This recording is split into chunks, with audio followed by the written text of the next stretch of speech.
If you don't understand this graph, AI will take your job. Half of all jobs could be automated by 2040, according to AI experts. This graph reveals which jobs will be automated by AI and which jobs will survive. Quick announcement: if you are interested in creating your own AI business with AI, join my free community. The link is down below.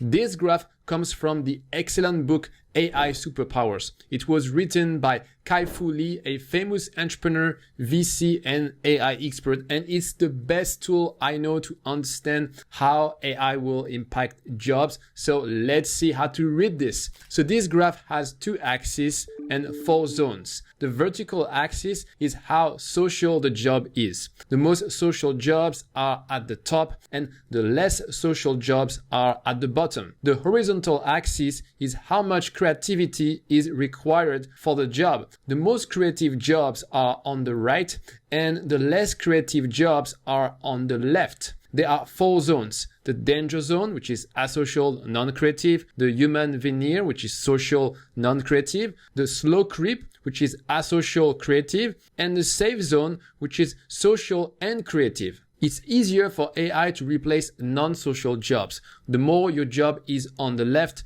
the more at risk it is. And it's easier for AI to replace non-creative jobs. The more your job is in the lower part, the more at risk it is. This means the riskiest jobs are on the lower left part and the safest jobs are on the upper right part. So let's dive into each category.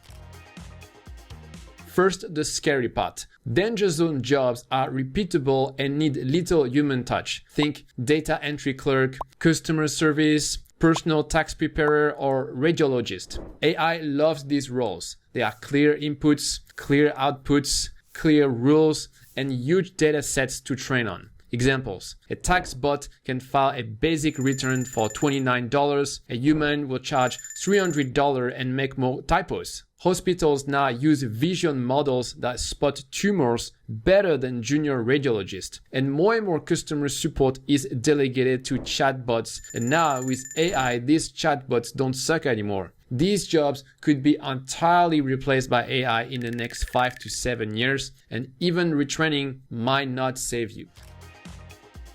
The next zone is the human veneer. The tasks are still repetitive, but the customer needs a smile, empathy, or trust. Think of teachers, doctors, tour guides, or financial planners. For example, an AI can write the lesson plans of a teacher, the diagnosis of doctors can be done more accurately by an AI, and financial planning can be done more systematically by an AI. But humans can still be valuable in part of their jobs. For example, although teachers can use AI to create their lesson plans, they are still useful to motivate and guide students. Even though doctors can use AI to analyze a patient situation, they are still needed to interact with patients in a human way. Picture a robot doctor giving a super cold prognosis. Citizen 23345, you have been diagnosed with a fatal disease. Your estimated death is in 2 weeks, 1 hour, 5 minutes. No thanks. So the people who do these jobs will survive only if they learn to save time with AI so that they can spend more time to bring their human touch. For example, if a teacher spends 50% less time preparing their lesson plan, they can allocate more time for office hours.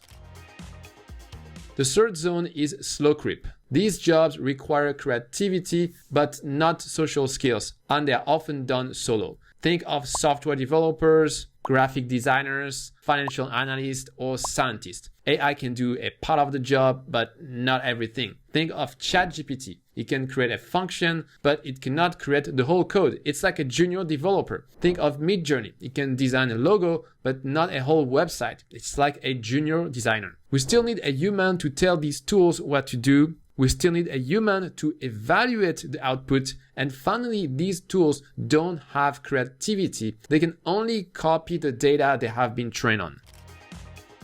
Good news now, the safe zone. Work here is creative and social. 2 things that are very hard for AI. Think of CEOs, lawyers, and psychiatrists. A CEO needs to interact with many people and solve business problems. A psychiatrist needs to understand patients and give proper advice. A lawyer needs to convince the jury and find the right defense strategy. It doesn't mean AI will not impact these jobs. CEOs, lawyers, and psychiatrists will use ChatGPT, but it's just that AI will have a much smaller role than for the other zones. So how can you survive the AI revolution? The first survival strategy is to change your job. For example, if you are in a danger zone, you can change to any of these 3 other zones. If you are in human veneer or slow crypt, you can change to the safe zone. And one of the safest jobs is to run your own business. The second survival strategy is to upskill. Learn how to use AI tools to become more efficient at your job.